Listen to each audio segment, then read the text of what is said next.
our concern is this: if we allow these submissions, each one of the other council on your side and on the other side will do this, give us. So at the end of it, we will have about 15 or 16 additional submissions. And I can just tell you, we were just discussing, and this is not a secret. When it comes to writing a judgment, for instance, we are in the midst of, now seeing what to decide in the same-sex marriage equality, which was argued. With the additional submissions in rejoinder, rejoinder, when you actually sit down to open a matter for judgment, it becomes just impossible for so many no doubt about it. Well, we had clearly put it down that we will not accept submissions beyond a particular date. It will be violation of Article 14 if we permit you to do it and not permit the others to. All right, Manoj, I'll make oral submissions on that. We have marked those submissions. See, the problem is we've also marked those submissions which we had made earlier. I appreciate. Now consolidation. Let us go by that submission which was earlier. But most of them would be an elaboration of what you have argued. You can tell us orally what those nuances. We have been taking notes where we have put questions. We have come up with some answers.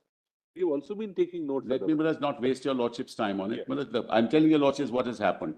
Number one, Malaj, there are some speeches made in the J&K Constituent Assembly which were not part of the original. So I wanted to just cite those, Malaj. That's part of it. No, but even those, now have to be part of the documents compilation, which is frozen, which so much of research by 20 lawyers, I'm sure nobody would have there. It's there, Malaj. It's there. It's in the document.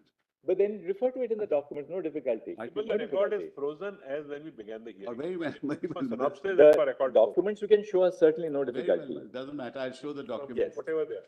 Whatever documents on the record, there's no difficulty. We'll see those. Somebody would have filed them. Yes, we filed them.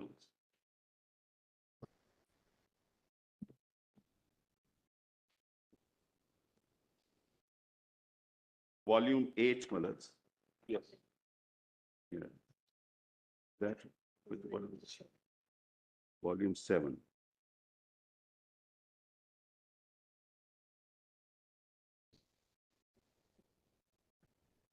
PDF page 102, volume 7.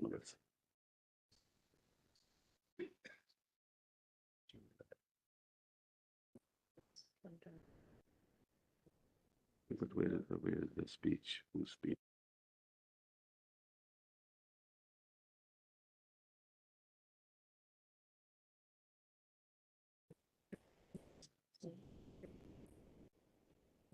The relevant page we'll have to see, no?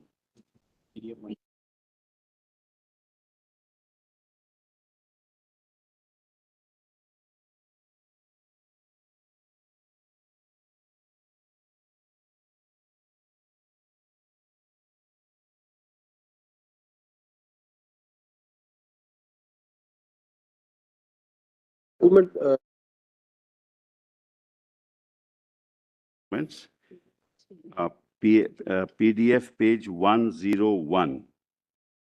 This is Sheikh Abdullah's speech, Malaj, which is part of the documents, Malaj. I just wanted to. Volume 7, page 7. 136, that's volume 7, page 1. Volume 7, yes, but the relevant part of Sheikh Abdullah's speech is at page 101. PDF 101. 101. Yes. In the submissions, I just put those paragraphs so that it doesn't waste time. But anyway, Malaj, I'll refer to that. It's not in addition to anything. That's 1460. 1460. That's absolutely right.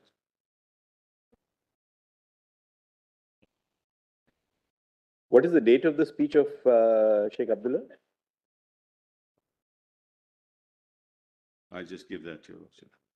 This is in the Constituent Assembly, the J&K Constituent Assembly. Yes, 5th November 1951. I'm not editing anything new, Malaj. I just, because I didn't want your Lordship's time to be wasted, so I only pointed those paragraphs. There's nothing new in these submissions. That's all. The agony of this change? The agony of this change? Yes, the agony of this change, changeover became all the more intense as a result of the position in which the Indian states were left under the Indian Independence Act of the British Parliament. The paramountcy of British Crown, against which the princes had been leaning, it should be, lapsed, and it was made clear that it would not be transferred to either of the succeeding dominions. There were three alternative courses open to them. They could accede to either of the two dominions or remain independent. This gave the prince himself the option to decide the fate of their states.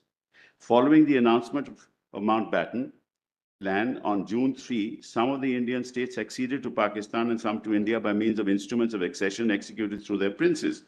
There were also some who entered into standstill agreements with either or both pending finalization of their decisions. The betrayal of the interests of the state's people had been expected following the rejections of the memorandum of the National Conference, and we in Kashmir decided to place the issue before the people themselves. This is how our well-known Quit Kashmir agitation began. The National Conference once led the people through a great struggle, and once again the ruler tried to curb it, this time with unprecedented severity. But when the whole people is one and the move it is not possible to repress them, and they do not stop until they wrest freedom and justice for themselves from the unwilling hands of those about them. The crucial date of India and Pakistan independence therefore came when I and my colleagues were still behind prison bars. The whole subcontinent was in a state of high tension and disturbance.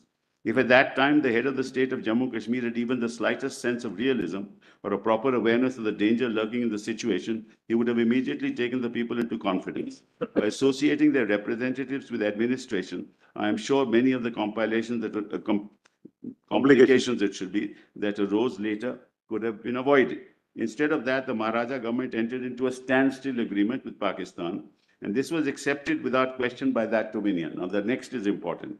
A similar arrangement was suggested to India also, but it is noteworthy that the government of India insisted that it could not consider any agreement entered into by the government of the state valid until it had approval of the people's representatives. While the leaders consistently refused to recognize the vital issue of accession without first securing the approval of his people, the Muslim League and Pakistan government supported the claims of the rulers to speak for their state. The late Mr. Jinnah took the position that after lapse of paramountcy, the princes were completely independent and that they could themselves determine what relations they should have with the two dominions.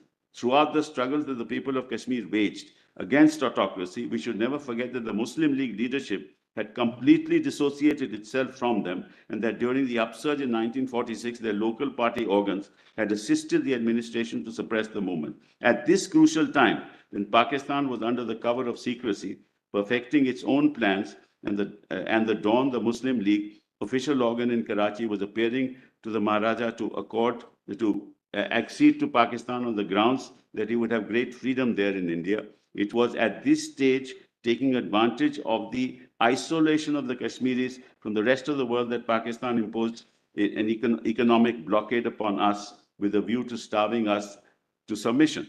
Attempts were made even to excite communal hatred, to disrupt our peaceful civic life. Even in the face of such provocations, the National Conference, I'm proud to say, took an objective and democratic stand. Instead, immediately on my release from imprisonment, I clarified the issue of a mass meeting in Srinagar. The first and fundamental issue before us was the establishment of a popular government. Our objective might be summarized: freedom first, then alone could free people decide the future association through accession. I also made it clear that the National Conference would consider this issue without prejudice to political friends. So leave that around, Mullahs. Then Mullahs, kindly come to the paragraph. The overwhelming pressure of this invasion brought about a total collapse of the armed forces of the state, as well as its administrative machinery, leaving the completely defenseless people at the mercy of invaders. It was not an ordinary type of invasion, inasmuch as no canons of warfare were observed. The tribesmen who attacked the state in thousands killed, burnt, looted, and destroyed whatever came in their way. And in this savagery, no section of the people could escape. Even the nuns and nurses of the Catholic missions were killed or brutally maltreated. As these raiders advanced towards Srinagar, the last vestige of authority, which lay in the person of the Maharaja, suddenly disappeared from the capital. This created a strange vacuum and would have certainly led the occupation of the whole state by Pakistan troops and tribesmen if at this supreme hour of crisis, the entire people of Kashmir had not risen like the solid barrier against the aggressor. They halted this onrush, but could not stop it entirely, as the defenders had not enough experience, training. This is the background on the basis of which the accession took place. Then, Mullahs, kindly come to this. paragraph, when the raiders, 1463, were last approaching Srinagar, we could think of only one way to save the state from total annihilation, by asking for help from a friendly neighbor. The representative of the National Conference, therefore, flew to Delhi to seek help from the government of India, but the absence of any constitutionalities between our state of India made it impossible for her to render us any effective assistance in meeting the aggressor. As I said earlier, India had refused to sign a standstill agreement with the state from the ground that he could not accept it. Accept such an agreement until it has the approval of the people. But now, since the people's representatives themselves sought an alliance, the government of India showed readiness to accept it. Legally, the instrument of accession had to be signed by the ruler of the state.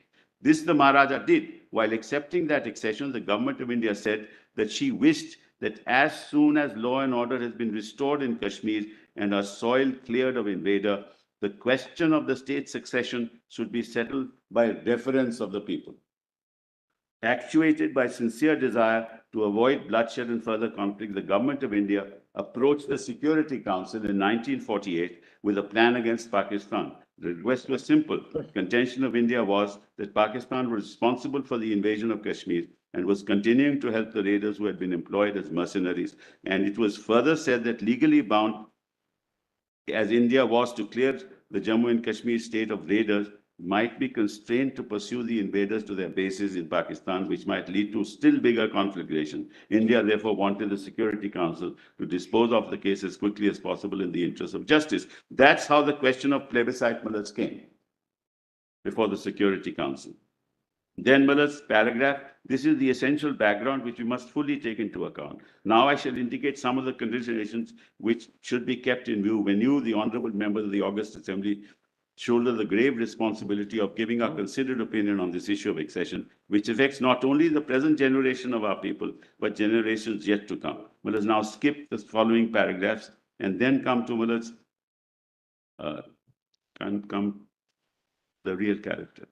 Mullahs kindly come to paragraph. As a realist, Mullahs, that paragraph. As a realist, I'm conscious that nothing is all black and is all black or all white, that there are many facts to each of the propositions before us. I shall first speak on the merits and demerits of the state's succession to India. In the final analysis, as I understand it, it is the kinship of ideals which determines the strength of ties between two states. The National Congress has consistently supported the cause of the state's people's freedom. The autocratic rule of princes has been a way and representative government have been entrusted with the administration. Steps towards democratization have been taken, and these have raised the people's standard of living, brought about much needed social reconstruction, and above all, built up their very independence of spirit. Naturally, if we accede to India, there is no danger of a revival of feudalism and autocracy. Moreover, during the last 4 years, the government of India has never tried to interfere in our internal economy. The experience has strengthened our confidence in them as a democratic state. The real character of a state is revealed in its constitution. The Indian constitution has set before us the country, the goal of secular democracy. Well, as we may leave that out, and then leave the other things out. Then PDF 562.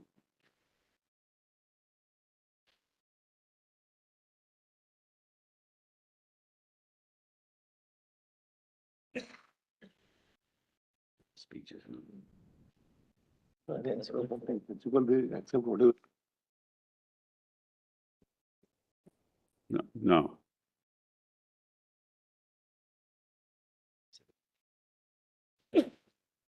Yeah, while the state.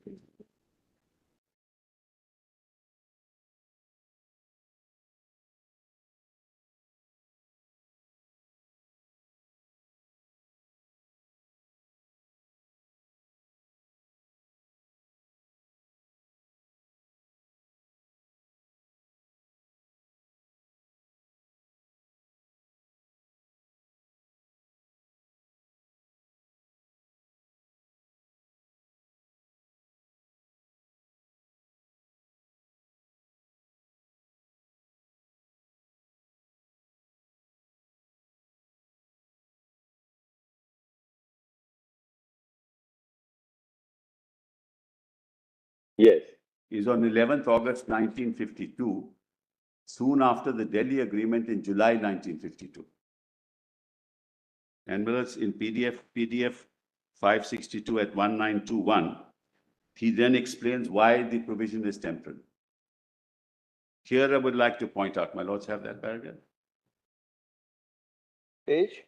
Page 1921, PDF 562. But after that, actually, we were reading at it goes on to about 1466, where he specifically speaks about the importance of the affiliation with India and accession to India, because he speaks in terms of, first he speaks about the Indian Constitution. That's correct. Second, it's very important from a historical perspective. Sheikh Abdullah refers to the land reforms which were taking place post the First Amendment and the other amendments which took place to the Constitution.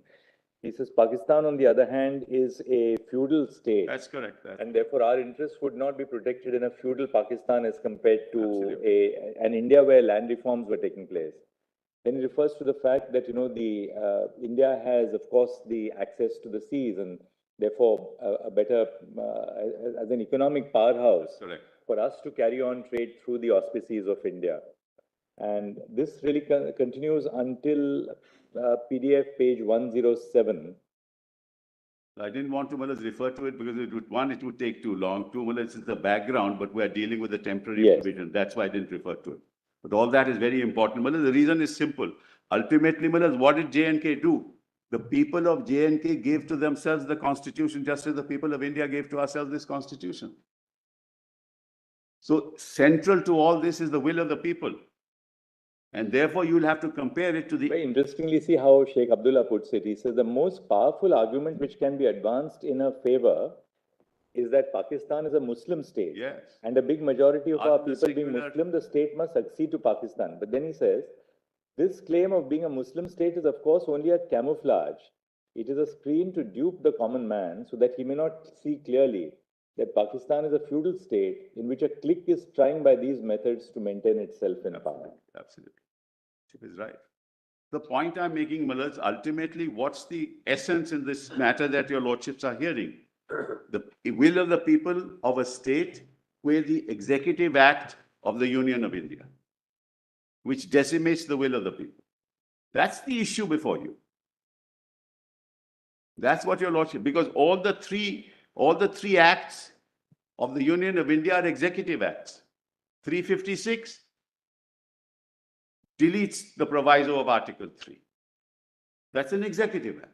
Mr. Sibal, look at the foresight of the speaker. He says, these days, economic interests and a community of political ideals more appropriately influence the policies of state. Absolutely, absolutely. He had this vision in 1951 when he was speaking about the importance of economic interest, which is what the world is talking about today. Absolutely. In a globalized world. And in that situation, the ruler had no choice. Absolutely no choice.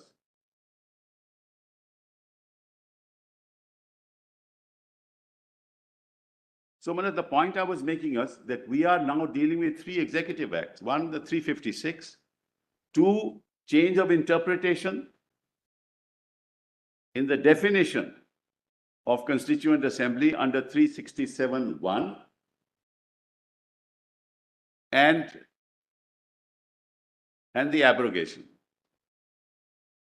These are all executive acts. The will of the people is not considered at all. That's the question. Can you delete provisions of the Constitution by an executive act?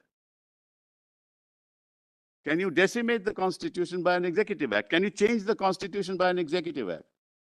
We're not talking about legislation here. We're not talking about parliamentary legislation. That comes after these executive acts, Mulats, are implemented. That's the question.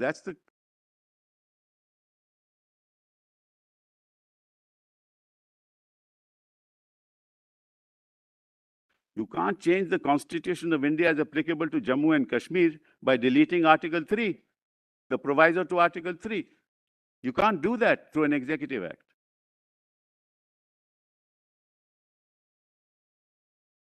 You can't change the definition, Mulaj, of the Constituent Assembly as legislative assembly through an executive act.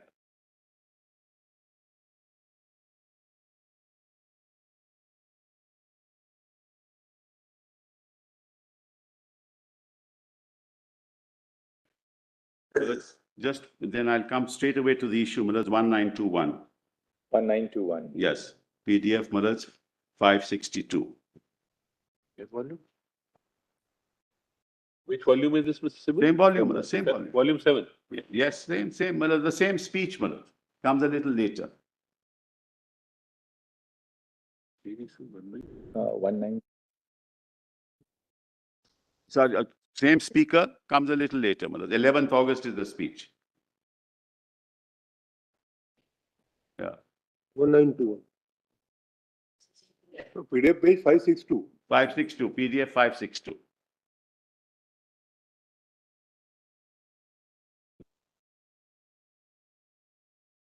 Sentence starting, Millards, paragraph starting here, I would like to point out.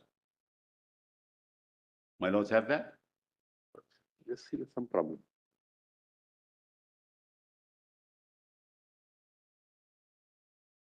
That's correct. That's correct. That's correct.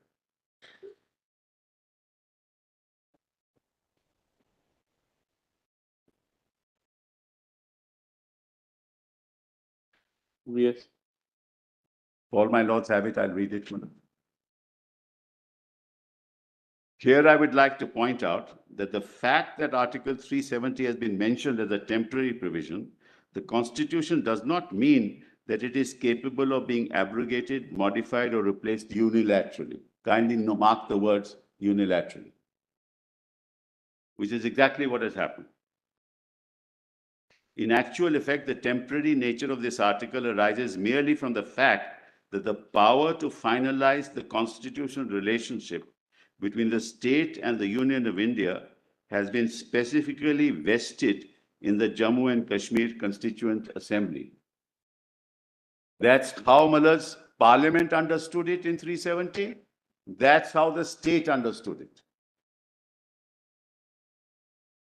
It follows that whatever modifications, amendments, or exceptions that may become necessary, either to Article 370 or any other article in the Constitution of India in their application to Jammu and Kashmir, are subject to decisions of this sovereign body. Since a good deal of confused thinking and uninformed criticism is indulging us in the interest of, I would like to point out here that the Constitution has confined the scope and jurisdiction of the Union powers to the terms of the instrument of accession, with the proviso that they may be extended to such other matters also as the President may by order specify with the concurrence of the Jammu and Kashmir Constituent Assembly. The special problems facing the state were thus taken into account, and under the Constitution, the relationship approximated to that subsisting under the instrument of accession. The Constitution of the Indian Union therefore clearly envisaged the convening of a Constituent Assembly for the state of Jammu and Kashmir, which would be finally competent to determine the ultimate position of the state in respect of the sphere of its accession, which would be incorporated as in the shape of permanent provisions of the Constitution. This briefly is the position which the Constitution of India has accorded to our state. I would like to make it clear that any suggestions of altering arbitrarily the basis of our relationship with India would not only constitute a breach of the spirit and letter of the Constitution, but it may invite serious consequences for a harmonious association of our state with India. The formula evolved with the agreement of the two governments remains as valid today as it was when the Constitution was framed, and reasons advanced to have this basis changed seem completely devoid of substance. In arriving at this arrangement, the main consideration before our government was to secure a position for the state which would be consistent with the requirements of maximum autonomy to the local organs of state power, which are the ultimate source of authority in the state while discharging obligations as a unit of the federation.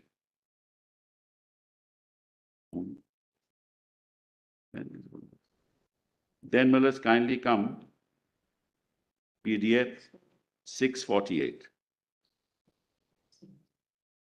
This is Mir Qasim's statement on 10th November 1952.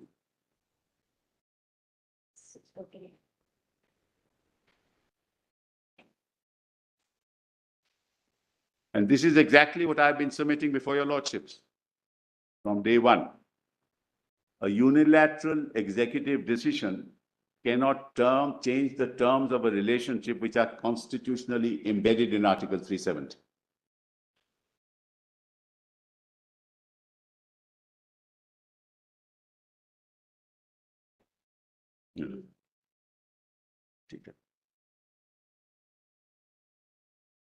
Whereas PDF 648, page 2007. This speech was given by Mir Qasim on 10th of November 1952.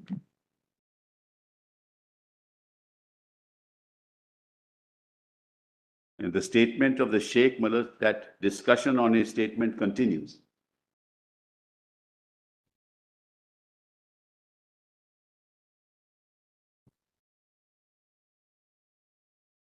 Whereas in the middle of that paragraph, starting, it is said that the accession of Kashmir with India should be, as far the statement is concerned, there can be no denying the fact that it should not be a dynamic in the sense that we give up our principles.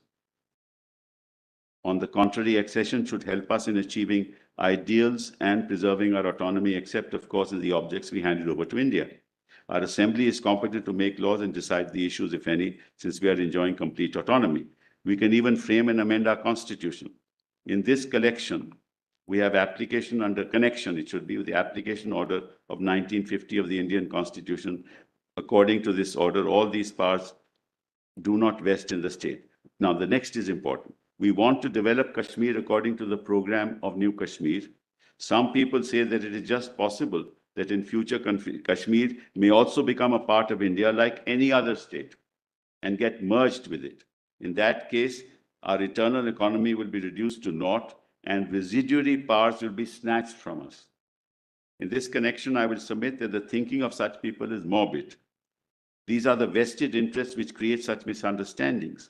The representatives of the government of India have not kept any time limit for these residuary powers. This is important. That's why, Malas, 370 talks about instrument of accession and the items in the concurrent list, but doesn't talk of list 2, which is the residuary powers of the state. Therefore, there should be no room for such doubts. We have acceded to India with a definite objective, and I am sure the objective will be achieved. Some interested persons are creating misgivings as regards the autonomy and say that Kashmir has been granted autonomy simply to benefit its Muslim population. But this is a baseless allegation. If the people from outside are not given the right of acquiring property in the state and getting recruited to state services, then it was not the Muslims of this place alone would get benefit, but all communities will also get benefit. Then let us kindly come to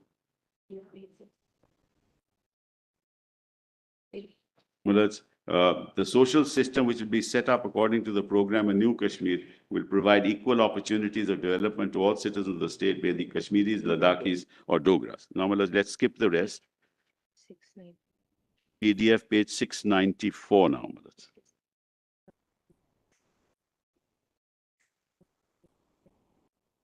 Formulate, now that we've seen the speeches, we'd like to formulate the principle which the principle is, Madas, that an executive act of the Union of India cannot alter unilaterally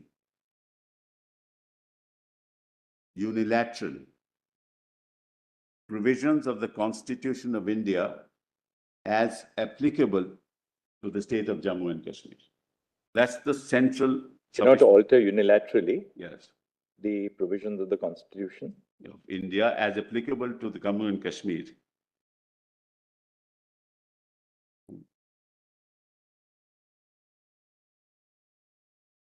Including getting rid of the special status given,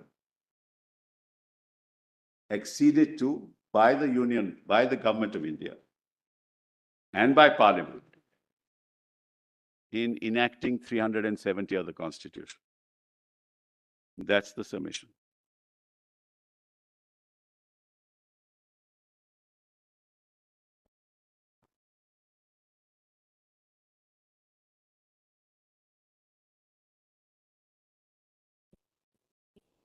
Say this is an executive act. I'll say 356 is executive, 367 definition is executive.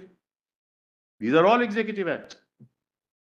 Parliament came into the picture when the changes had already been done through executive acts. We're challenging that. As you argued, the process was wrong. Yes. Whatever was done. But Yes. that is the parliament did it. No, Parliament accorded approval to the executive acts which unilaterally changed the constitution as it was applicable to the state of Jammu and Kashmir. That's the central question that your lordships will have to decide. Could Parliament have, could the Union of India have done it? So is it your case that the parliament could have done it? No, not at all. Well, that also I will answer. Well, let's kindly see. Ultimately, this was a political decision taken in the context of the situation then prevailing. Right? And the complete abrogation of Article 370 must also be a political decision. Well, your lordships will remember Brexit. What happened? In Brexit, what happened? There was no constitutional provision seeking a referendum. But when you want to sever a relationship which has been entered into, you must ultimately seek the opinion of the people. Because people are central to this decision, not the Union of India. It goes counter to the very grain of Article 370. Mr. Vibal, in a constitutional democracy, seeking the opinion of the people has to be through established institutions. Agree? Right? So long as a democracy exists, as it does, in terms of a constitutional democracy, Yeah. any recourse to the will of the people has to be expressed and sought in terms of established institutions. I agree. So There's no either question. you do it, So either you do it. you cannot envisage, therefore, a situation like a Brexit type referendum. Yeah. That's a political decision which was taken by the then government. Yes. But within a constitution like ours, there's no question of a referendum. But this is a political decision that they have taken by unilaterally through an executive order, changing definitions. This is not some constitutional decision. That's what your lordships, supposing your lordships were to say that they can change the definition, or your lordships were to say. But therefore, the ultimate question is whether the constitution does or does not interest that authority. That's correct. That's all that I'm asking, Miller. I'm not asking for anything more. And which in turn depends on whether 370 is construed as you say, a permanent feature, irrespective of the terminology used, because that is in the context of the changes till the Constituent Assembly was there, or is it something which is capable of being? Well, let me see. That's a much higher level, Mullahs, to which I'm not, in fact, arguing that today. Mullahs, whether it is permanent or it is temporary, let's forget about it. The central question is, can the Union of India, in this manner, terminate that relationship that is constitutionally recognized in Article 370? You understand? It may not be permanent.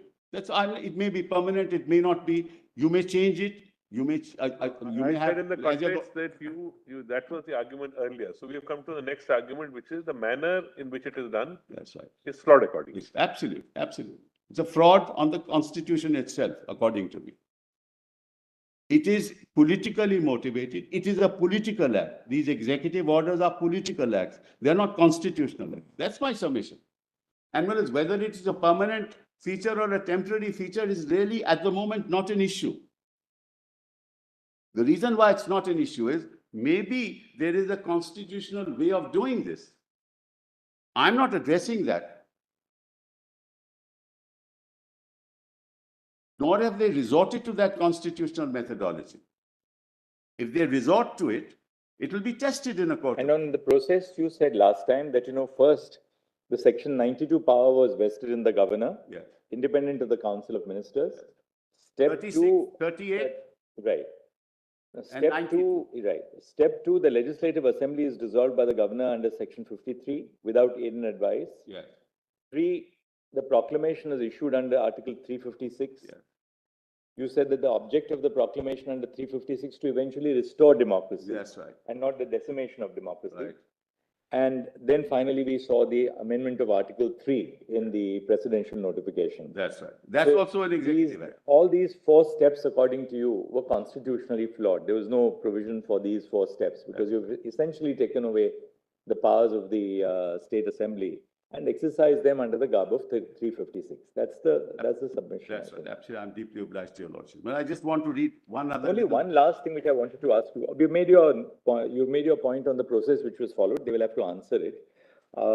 On the proviso to clause 3 of 370, is there something ultimately that happened in the Constituent Assembly which sheds light on which way the Constituent Assembly was inclined to go?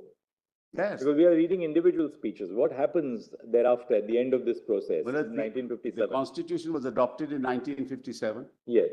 by the legislature of Jammu and Kashmir. Between 1951 and 1957, they could have determined or terminated the essence of Article 370, abrogated it themselves and said, we don't want, there's no need for this constitution. We want to be a state, a part of India, like any other state. That is why 370 sub-article 3 referred to the decision of the Constituent Assembly. That decision could have been taken. But my lord asked me the question, well, now that there is no Constituent Assembly, how will this happen? If it were deemed to be a temporary provision. That's what my lord put to me. Right? So your argument would be really, I mean, if I can put it that way, that the proceedings in the Constituent Assembly of the state of Jammu and Kashmir would indicate a reaffirmation of the arrangement under Article 370 as a long-term arrangement. That's right. So that the three options that Sheikh Abdullah spoke about, namely either of joining Pakistan, acceding to India, or remaining independent, they gave up the first and the third option. That's correct. They decide that the ultimate decision was to stay within the dominion of India, but subject to the safeguards of 370. That's right. And therefore, according to you, 370 assumes a permanent character, irrespective of the nature of the provision which is envisaged in the Indian Constitution. And that's what Sheikh Abdullah said in his speech, that look, this relationship... That still begs one question as to whether it was enough that the Jammu and Kashmir Constituent Assembly proceeded on that basis. Could 370, which was envisaged to be a temporary provision, be converted into a permanent provision merely by the proceedings of the J&K Assembly? Or was there some further act required from the Indian Constitution, either in the form of a constitutional amendment, by virtue of which 370 would cease to have a temporary character but have a permanent character, in implementation of the wishes of the Jammu and Kashmir Constituent Assembly? Whereas Government of India never expressed a contrary opinion throughout. But didn't it have to take place through a process of amending the Indian Constitution itself? No. To convert the character of 370. All right. Well, now your lordships are again going back on the issue of temporary nature. That temporary nature is not part of the Article 370. It's not part of it. It's not a part of 370, mother. In fact, Muzaffar Beg says we didn't even know about it. That's why I want to read Muzaffar. Mr. Sibal, there are two ways that we could really lead into this discussion. One, that though placed in Part 21, Article 370 was never intended to be a temporary provision. That's one. That's one layer of reasoning, which is what you're advancing. Two, that though it was temporary, the reason why it was placed in a temporary provision of the Constitution was pending the decision of the Constituent Assembly of Jammu and Kashmir, and therefore it was given the character of a temporary provision, because the views of the Constituent Assembly of J&K were still to be elicited. Right. Third, that's the second argument. We accept that for the purpose of hypothesis. The difficulty, of course, which we have to face is this. Assuming that was why it was placed as a temporary provision, because the views of the J&K Constituent Assembly were still to be elicited. And we also take your point that the J&K Constituent Assembly decided to accede to India and reaffirm the accession to India subject to the safeguards of Article 370. Is that sufficient in itself to convert 370 into an unamendable or untouchable provision? Let me assume, Malaj, that it is Or not. was something more required by a parliamentary intervention in India post-independence to convert that which was essentially temporary into a permanent provision? Let's assume, Malaj, that it is amendable for the sake of argument. Then, Malaj, how is to be amended? The Constitution must provide a solution, no, Malaj? I'll assume, Malas, for the moment that it is amendable. Then how does the Constitution of India must provide a solution for that? Once we concede, Mr. Sibal, that concede in the sense for the purpose of the, Yeah, we are just hypothesis. We're not putting anything in your mouth, yeah. not at all. So I don't misunderstand that. Once we accept the fact that 370 is subject to the amending power under 368, then equally 370 provides for a modality through which 370 itself would come to an end. Well, let's see 370 then, Malas, and see what modality is. That modality can't be to convert a legislative assembly into a constituent assembly by definition through an executive act under 367(1). Then, Malas, we have to find the modality within the Constitution, not outside it, not vested in an executive power of the Union. That cannot be. So if your Lordship puts to me, and rightly, that something more had to be done under the Constitution of India, we'd like to know what is that something more. But 370(3)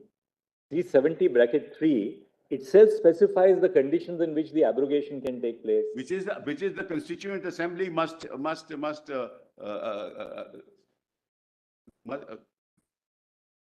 must be on the recommendation of the Constituent Assembly. So it gives the solution. That is in line with the federated nature of this provision. This is complete federation, whereas we are quasi-federal qua other states. But these are purely federal qua Jammu and Kashmir, because the residuary power vests, Manoj, in the state. So if you say, Manoj, that C70 sub-article 3 provides that solution, but that is provided, certainly, but upon the recommendation of the Constituent Assembly. And therefore, according to you, the power is completely lost once the J&K Constituent Assembly comes to an end. Let me even not go that far.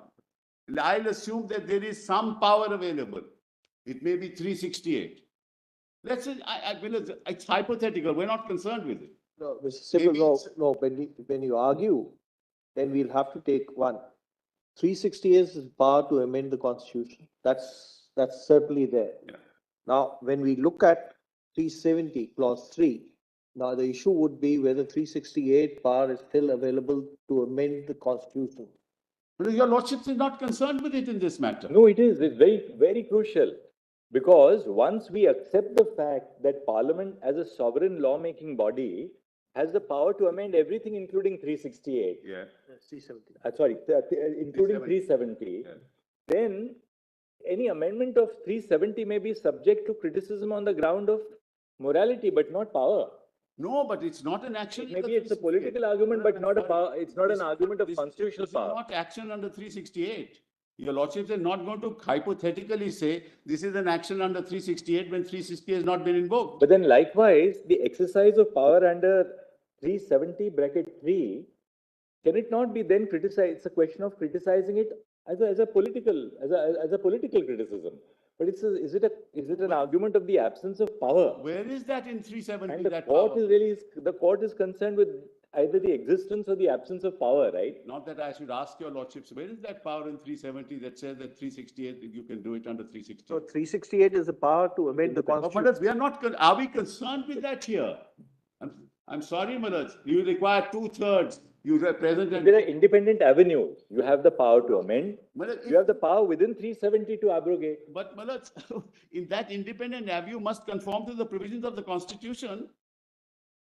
Whether an independent avenue derogates the provisions of the Constitution is no avenue at all.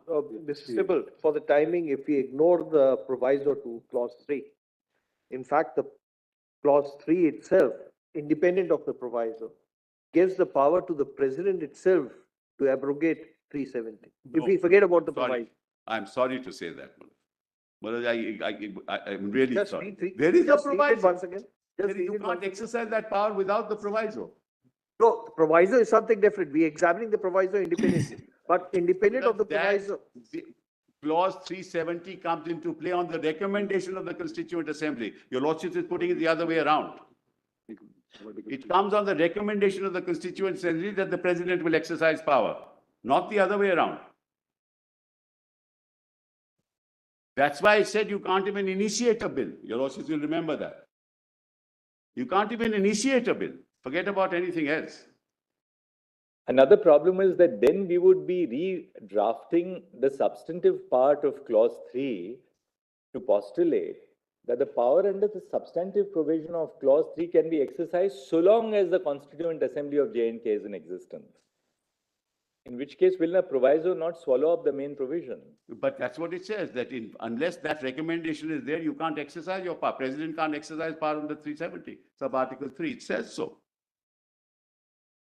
Well, you'll have to interpret it on its plain terms, Malat, and the lordships have said it not once, but several times over. And it's a provision which, in essence, is a provision of federalism. It's at the heart of federalism, is this, Malat. Yes, of course, it's a precondition. There's no doubt about it. I mean, whatever sophistry may happen, can't happen in this way, Malat.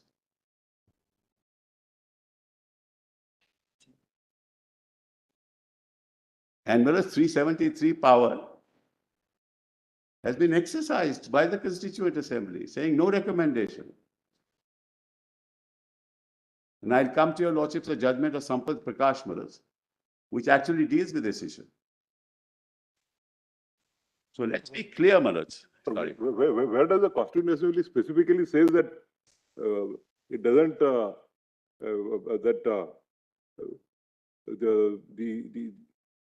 sub-article 3 will not apply to the, it only says that it only exercises the three choices. First, as to whether it should accede to the Pakistan or to India or to remain independent. So out of three, it decides that it will accede to India. But where does it specifically say that it recommends that sub-article not be available? Let me just, let's go back, Malas, to 1950, 26th of January. Right? There was no Constituent Assembly. In fact, there was no decision. Originally, it was a National Assembly. There was no decision to convert it through adult suffrage into a Constituent Assembly. So Parliament, forget about the government, Parliament incorporated in 370 the provision for a Constituent Assembly. I asked myself this question, why? Why did Parliament do that? Parliament, there was no Constituent Assembly in place. There was only a National Assembly. This must have happened in collaboration with Jammu and Kashmir. Must have happened, Malas. That's why the term Constituent Assembly was included in 370 sub-article 3. Now, when they said in the proviso that it's on the recommendation, there was no Constituent Assembly. So it had to be a temporary provision. It couldn't be a permanent provision. And the preamble of the Constituent Assembly says to further define the relationship between Jammu and Kashmir and India. So it was temporary because there was nothing in place. It was not temporary because this provision had to go. No.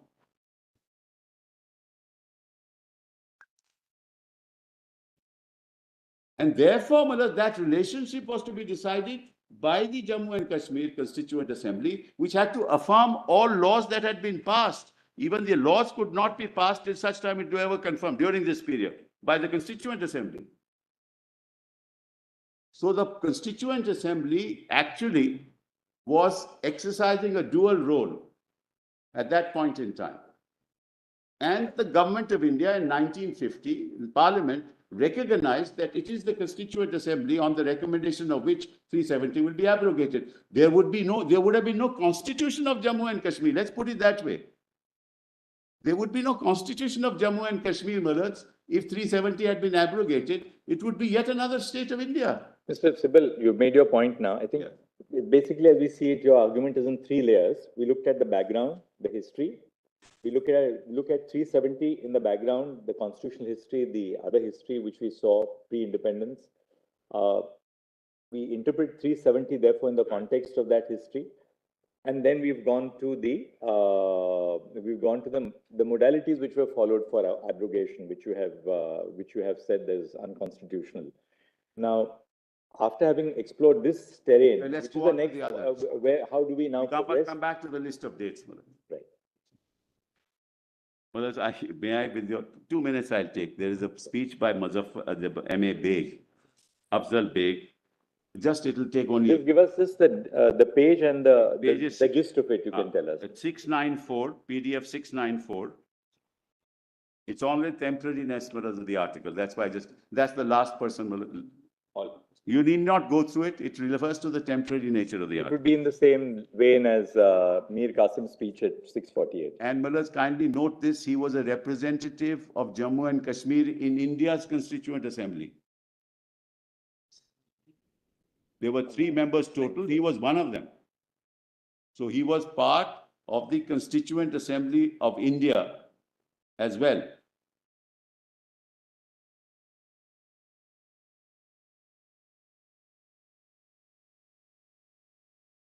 I said that a good deal of criticism was leveled in both houses of Parliament of India and in the outside press in regard to the intention of 370, that it is a temporary article and the special position of Kashmir ipso facto is of temporary nature. This raised doubts and suspicions not only in the minds of the people of the state, but also in the minds of our colleagues sitting in this house about our relationship with India and Kashmir had peculiar position in 1947. It has now. That peculiar position is a permanent character of the state. It would be unfair to say that this position is a temporary nature. Statements have been made that in due course of time, 370 will cease to exist and Kashmir is bound to become a Part B state. Expressions like these have in fact given rise to amendments proposed by honorable members to the statements of the Leader of the House. Some of these amendments are critical and some are unfriendly. And then he goes on to say that we did not even know that there was a note, a marginal note in this regard. This has just come up suddenly. We didn't know that there was a margin. Nobody told us that there'd be a marginal note. So anyway, that's all that he said. I just wanted to invite my Lord's attention. So in my supplementary submissions, only I have set out these passages, nothing more than that. And so last try, so long as it is not completed, Article 370 will remain there. And when it reaches completion, we shall give to Paul what Paul's and what gives to Peter what Peter's. This is the center. That is, center will have the exceeded subject and the rest will remain here. 370 will have to be accordingly altered. It would not mean that Kashmir state will cease to have its special position. Amending 370 may be necessary at the time when we finalize our constitution. But even then, legally, constitution as it cannot in any way rob Kashmir of its special privileges and position given to it by common agreement. 370 is therefore temporary till we complete our constitution.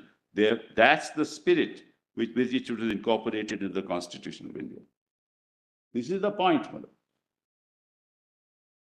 Anyway, Madam, so that's what I've done with this. Now kindly come back to the list of dates. The list of dates are in. Yes, we were at serial 71 in written submissions, compilation volume 2, PDF 53. Volume. Which begins with serial number 72. Yes, serial number 72.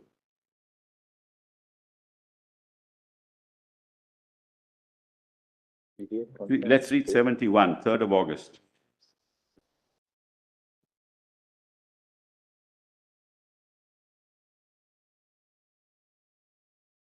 Yes. The governor of the state of Jammu and Kashmir, my lord. PDF, Mr. Civil PDF? PDF, my lord, 53, page 53 also. Yes. I'm sorry. Justice Call, my lord has it. Yes, that's why I said serial number 72, 5th August. 71, my lord, I just want to read 71 also. 71. The governor of the state of Jammu and Kashmir gave a press statement on the night of 3rd of August that he was not aware of any proposal to amend 370 or Article 35A, and that all security arrangements and reinforcements of the state were being made pursuant to intelligence inputs forecasting a major terror incident. On the 5th of August at 11 a.m., on August 5, the President issued the impugned order titled the Constitution Application to Jammu and Kashmir Order 2019. This is CO 272. Well, let's therefore mark, it's an executive act. The said order issued under Article 371 with the purported concurrence of the government of the state of Jammu and Kashmir inserted Article 367(4) of the Constitution of India. So that's what CO 20272 did. In particular, the newly inserted Article 367(4)(c) stated that references in the Constitution to the government of the state of Jammu and Kashmir would be construed as including references to the governor of Jammu and Kashmir. Further, 367(4)(d) amended subclause 3 of Article 370 by replacing the expression constituent assembly of the state with the legislative assembly of the state. Executive Act. Now, let's come and look at that. It's in volume 3, PDF page 101. That's right. Volume 3 of what? 3 Documents. of documents. Document. Yes, Page 101. 101. Running page 494. Okay. Now kindly note, Malat, at this point in time, 356 was in operation. Volume, Mr. Sibul, volume? Volume 3, documents, volume 3, PDF Documents page compilation. Documents compilation. 101. Note, Malat, at this time, 356 was in operation. This is 5th August 2019 notification. That's right.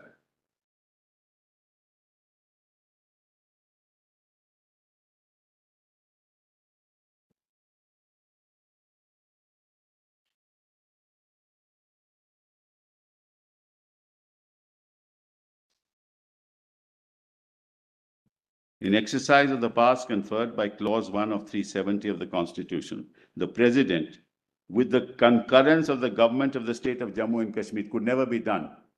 Because other than 92, 36, and 38, Governor could only act on the aid and advice of the Council of Ministers.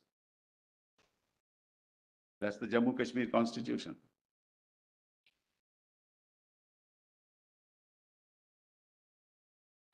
The governor could not represent the state.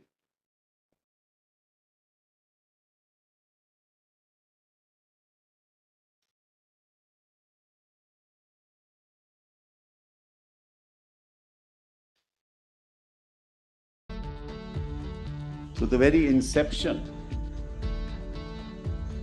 of this executive order is constitutionally flawed.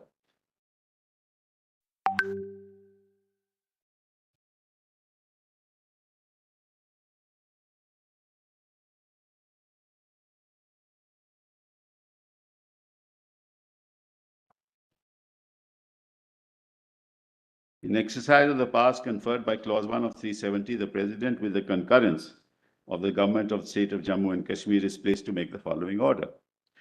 This order may be called the Constitution Application to Jammu and Kashmir Order of 2019. It shall come into force at once and shall thereupon supersede the Constitution Application to Jammu and Kashmir Order 1954, because all amendments thereafter were to the 54 order, as amended from time to time.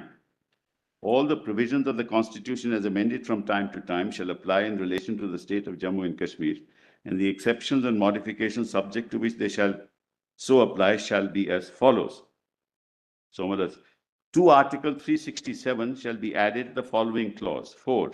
For the purposes of this Constitution as it applies in relation to the state of Jammu and Kashmir, reference to this Constitution or to the provisions thereof shall be construed as reference to the Constitution or the provisions thereof as applicable or as applied in relation to the state.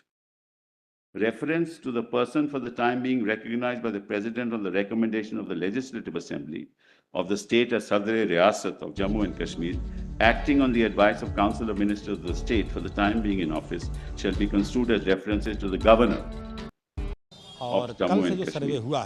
And references to the government of the state shall be construed as including references to the Governor of Jammu and Kashmir, acting on the advice of the Council of Ministers. How can that be? There is no Council of Ministers. So you create a constitutional myth. अभी लगता है गुंबज पर पूरा सर्वे नहीं कर जो सर्वे हुआ है उसे कार्य आज हम लोगों को 8 बजे से सर्वे शुरू हो and जाएगा assume in the और कल absence से जो of सर्वे council of हुआ है उस ministers कार्यक्रम that को there आगे is a बढ़ाया council of जाएगा। ministers. टीम अपनी And संख्या then you बढ़ाई pass a घटाई, टीम सर्वे presidential कर रही order है।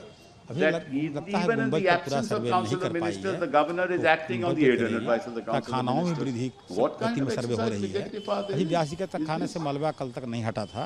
This is a ईंट mockery, पत्थर बांस बल्ली इत्यादि पड़े हुए हैं। which is बिना why I've उसको been हटाए saying it's उनका only a photograph videography political होना act. संभव नहीं है। It's लगता है not a वहाँ करेंगे। constitutional act. और You wanted to तहखानों do की something, अपेक्षा you did it. गंदगी मलबा ज़्यादा भरा ही हुआ है, बहुत दिन का भरा हुआ है और उसमें माने कह सकते हैं सांप बिच्छू जानवर का भी भय है। बिना मलबा These हुए even more serious. संभव नहीं है। बांस बल्ली प्राचीन भी हैं, लकड़ियाँ हैं, पड़े हुए हैं, तो उसको अभी सफाई पूर्णता नहीं हो I don't pi think in any constitutional democracy in the world this has है। happened. देखिए हम इस बात तो करें तो अभी सपेरा या और कुछ बुलाने की जो बात होगी In वो the प्रशासन famous अपना Miller समझे, case तो in the प्रशासन UK, खुद पार्टी Miller, है और प्रशासन वहाँ मौजूद रहती है, प्रशासन के Boris अधिवक्ता मौजूद Johnson रहते हैं। tried to bypass parliament and requested the Queen to prorogue the House. आज हम लोगों को 8 बजे से सर्वे शुरू The हो House was जाएगा prorogued. और कल से जो सर्वे हुआ है Immediately, उस Miller's कार्यक्रम को आगे बढ़ाया matter जाएगा। came to the team Supreme अपनी Court. संख्या All बढ़ाई the घटाई, team justices of survey the कर court रही है। said, अभी Miller's लगता है Lordship मुंबई knows पर this is पूरा the सर्वे executive नहीं कर power of पाई the है, government. वो They can मुंबई पे prorogue the करेगी। House. तहखानाओं में But वृद्धि all came गति to में a सर्वे हो रही unanimous है। decision. अभी 82 के तहखाने से You मलबा कल तक cannot नहीं हटा even था। prorogue the ईंट House पत्थर like this. बांस बल्ली इत्यादि You पड़े हुए cannot हैं। exercise बिना उसको executive हटाए उनका power to फोटोग्राफ वीडियोग्राफी होना bypass संभव नहीं है। parliament. लगता है वहाँ करेंगे। You bypass discussion in parliament. और तहखानों के That's अपेक्षा not the गंदगी way मलबा ज़्यादा constitutional भरा ही democracies हुआ work. है, And this is much बहुत दिन का worse. भरा हुआ है और उसमें You माने assume कह सकते something हैं that सांप doesn't बिच्छू जानवर exist. का भी भय है। You बिना give मलबा powers हुए to the संभव governor, है which he नहीं does है। not have. बांस बल्ली प्राचीन भी हैं, लकड़ियाँ हैं, पड़े हुए हैं, You तो assume उसको to अभी yourself सफाई under पूर्णता नहीं हो पाया है। 350 all the powers of the देखिए state हम legislature. इस बात You को are करें तो अभी parliament. सपेरा या और So कुछ you बुलाने की therefore बात invoke होगी the powers तो of the प्रशासन state अपना समझे, जो legislature as प्रशासन and खुद पार्टी parliament है and और you प्रशासन pass an वहाँ मौजूद executive रहती order. है, What प्रशासन kind के अधिवक्ता मौजूद kind रहते of हैं, मजिस्ट्रेट साहब खुद रहते हैं, exercise of मौजूद law is रहते हैं that, of और मंदिर constitutional पक्ष के law? अधिवक्ता And then D, और कार्यपालक in the अधिकारी proviso भी to clause नेतृत्व कर 3 of रहे Article हैं, 370 of तो this सपेरा constitution, बुलाना और the कुछ करना expression उनका constituent जिम्मेदारी है। assembly of the आज state देखिए referred to in हो clause सकता है 2 कि shall be तहखाना the खुले, legislative assembly of the गुम्बद का state. तो हो What गया है, power करीब does करीब the हो सकता है president have तहखाना to खुले। pass such an order? Manoj? We're 8 not dealing here with बजे exercise of constitutional power. Ji We're dealing with exercise of executive power.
Huh?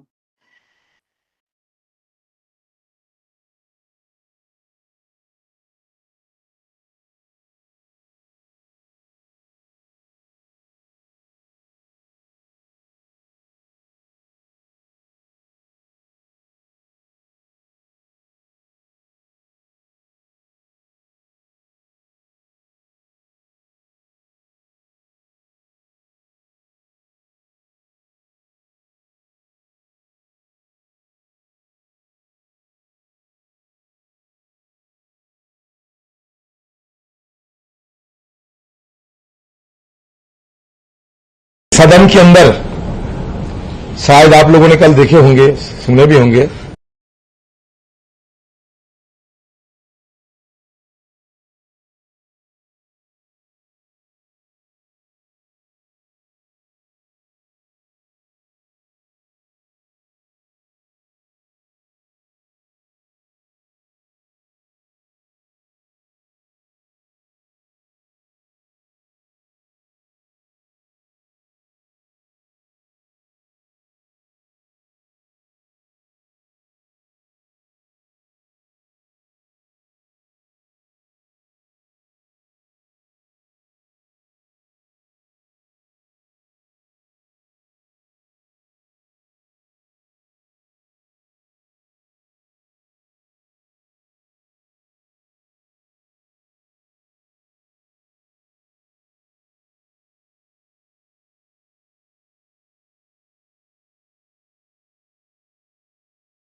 the discussion on Manipur. That's my point. For a discussion on Manipur. You allow the discussion on Manipur. That's my point. Honorable members, I name Mr. Derek O'Brien. He must leave the house. I name him. Yes. I wish to move a motion for the suspension of Mr. Derek O'Brien for the remainder of this session for continuously and willfully disturbing the proceedings of the House, for disobeying the chair and for continuously creating disturbance in the House. Respected Sir, with your permission, I move for a motion that Shri Derek O'Brien be suspended from the services of the House for the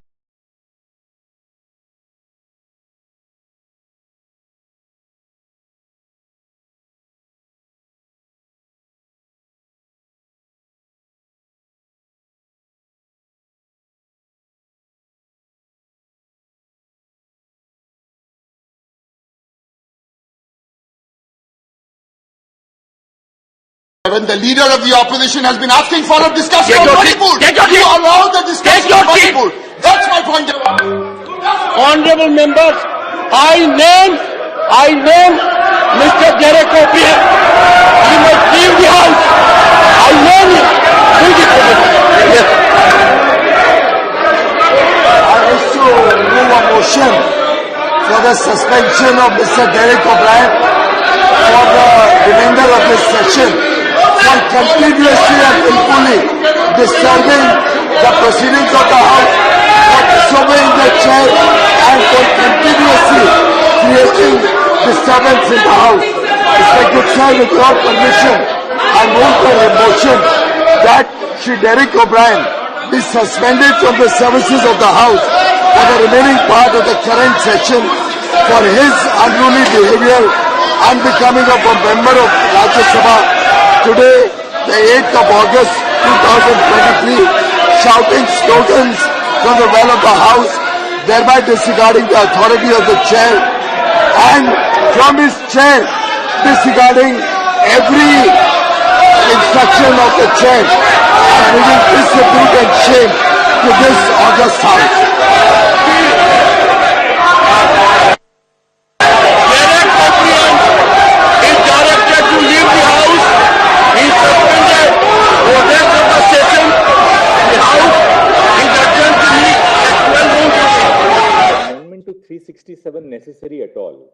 Why was this crucial? I mean, we are seeing now the modalities which they have put into place for their constitutional design of ultimately abrogating 370.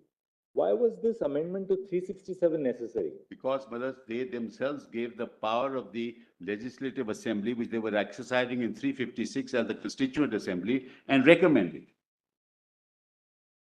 They were ad item with my interpretation. Yes. They were ad item with my interpretation. Right. That you needed the recommendation of the Constituent Assembly. So They how do you reach there? They constituted the Legislative Assembly as the Constituent Assembly. That's, and Malaz, what they do is they don't interpret it. They say in Proviso 3 of 370, the expression Constituent Assembly of the state referred to in clause 3 shall read as Legislative Assembly. So they have amended Article 370 of the Constitution. Shall read as. 367 amendment was not required because you are exercising Boss. power under clause 1 to say article. No, it was required because you needed the recommendation of the Constituent No, Assembly. no, that's something separate. But in 367, introducing clause 4, in terms of the notification dated 5th August 2019, You required it because, Malaz, they changed the definition of Constituent Assembly in 370 as Legislative Assembly. This is why they could exercise power under 356. Please appreciate. But suppose for a moment that they had not gone through this exercise of amending 367, all right, or introducing 367-4, and suppose we are operating purely within the fold of 356. Yes. All right, your challenge to the 356 notification is a different issue. Yes. You're now just testing it as an exercise of power under 356. Once a proclamation takes place under 356, two consequences follow. One, the president assumes to herself all the powers of the state, the executive powers of the state vest in the president. Two, except the legislature, the powers of the state legislature. Two, the powers of the state legislature are then subsumed in parliament. The government of India does not in its executive capacity exercise the powers of the state legislature. Parliament has to exercise the powers. So once the proclamation under 356 was issued, two consequences would follow. All the powers which were vested in the executive of Jammu and Kashmir were transferred to the president. Right. All the powers of the state legislature were vested in parliament. Right. Now, if that was so, then if 370(3) is capable of the interpretation, just as a hypothesis, that it's a power to be exercised by the president to abrogate. They abrogate. Point number two, any powers which were to be exercised by the state legislature would have to be exercised by parliament. So they had to go to parliament to get a resolution passed. Why was 367 necessary for the design, for the constitutional design to achieve this at all? I tell you, 356 power cannot be exercised by parliament, by the governor, by the president and parliament in this fashion. Independent of 367, cannot be done. Why? Because you are only acting as the legislature. You don't have any powers independent of the legislature under 356. That's, Bomai has held that. You have no such powers. And the executive is only dealing with administration. It can't amend the constitution under 356. Therefore, they had to do this. There was no choice. I'll show Bomai. Yes, but assuming for a moment that we suppose we disregard the 367 amendment.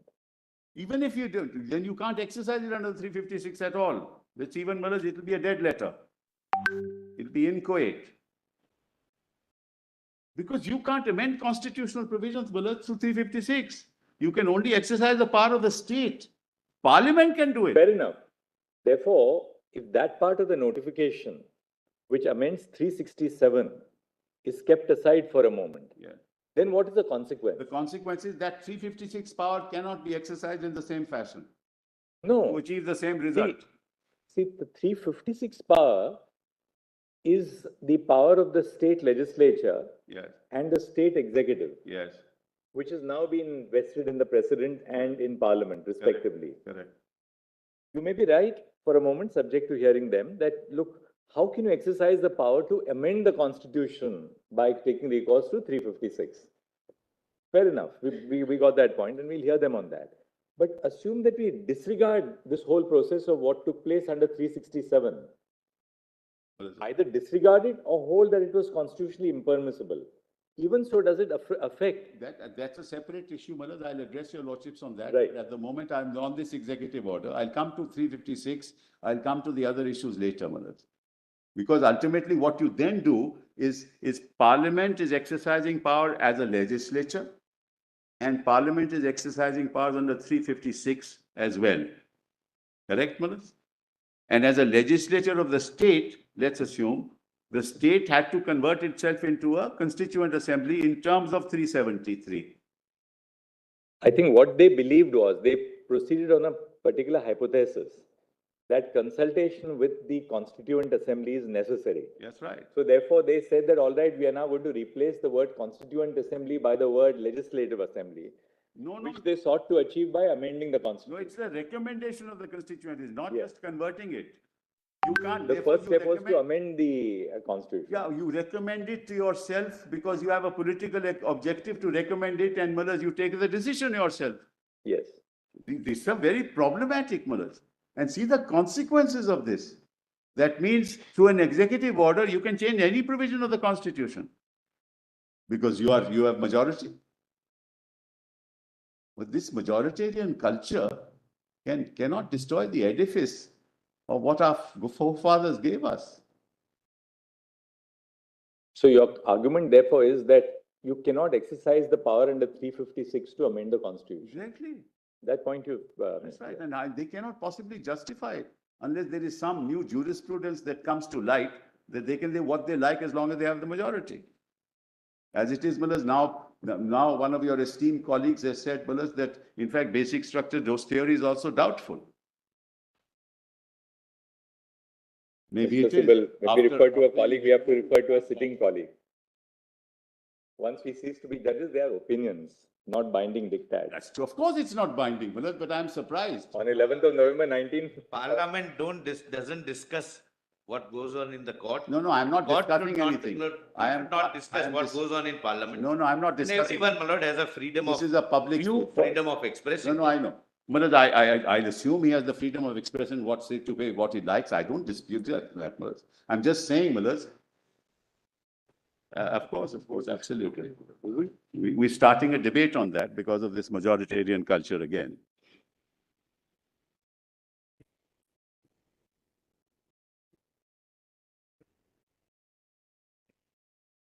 I said that 356 was already in place.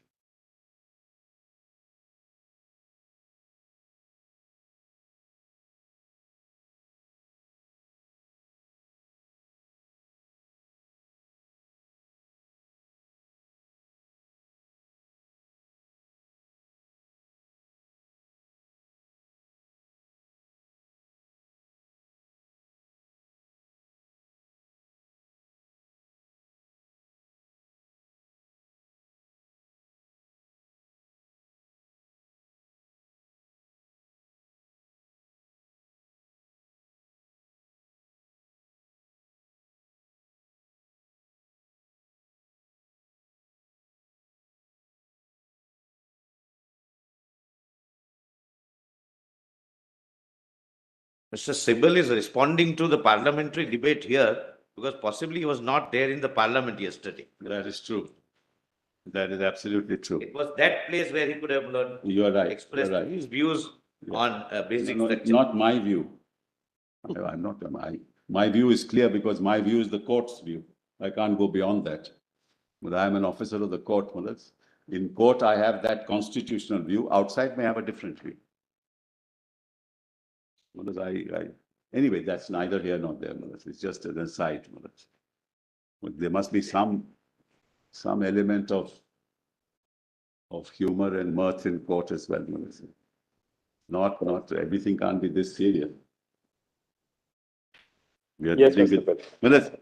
Therefore, see the consequences of this. And then it is obviously clear that the government of India and Parliament recognized that the Legislative Assembly was the Legislative Assembly and could not be the Constituent Assembly, which is my interpretation.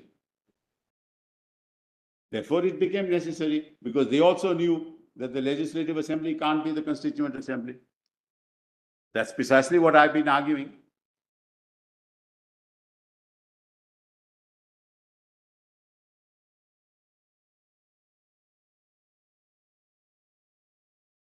And it says shall read. This is an interpretation clause. Please appreciate 367 is an interpretation clause. It's not a clause to substitute definitions. If you look at 367, the heading is interpretation.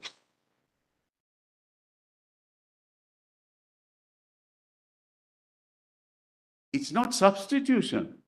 You can't substitute definitions. You can only interpret. So it's outside of 367 itself, apart from many other things that I've pointed out. What they've done is,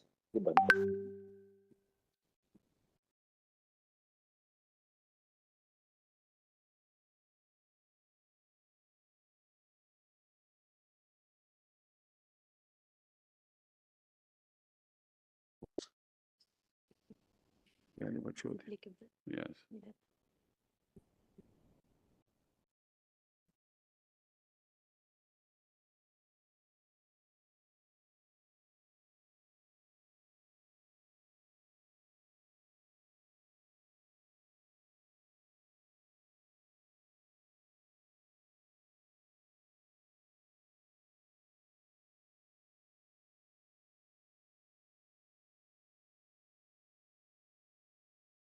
Yeah, all right.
एक second, one second, Shri Rajiv Shukla.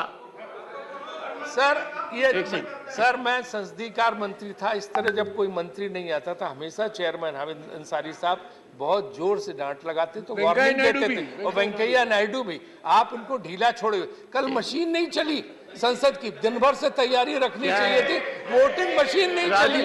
इससे ज्यादा क्या बात हो सकती शर्म की?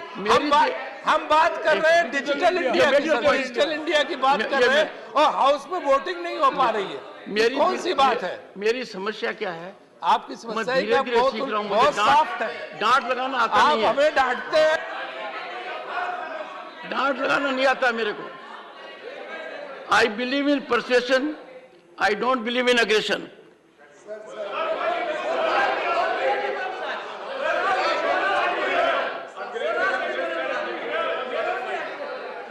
माननीय दिग्विजय सिंह जी, मैं आपको एक घटना बताता हूं। नहीं,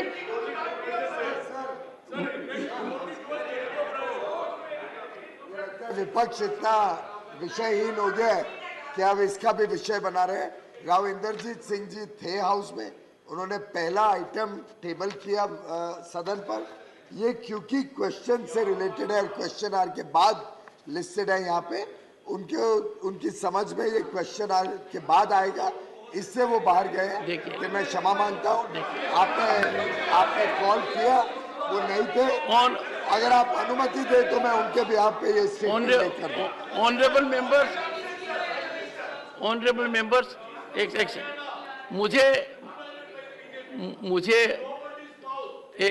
एक बैठिए। ऑनरेबल मेंबर्स, आई वाज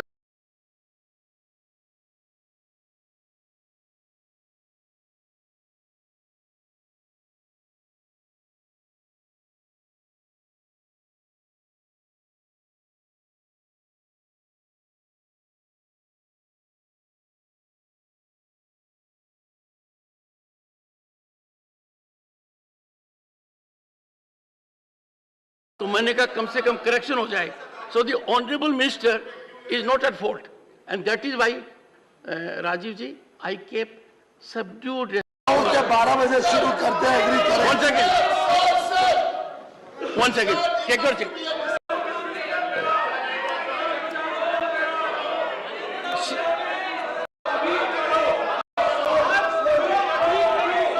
से क्या आता हूँ, मैं चेक करता हूँ।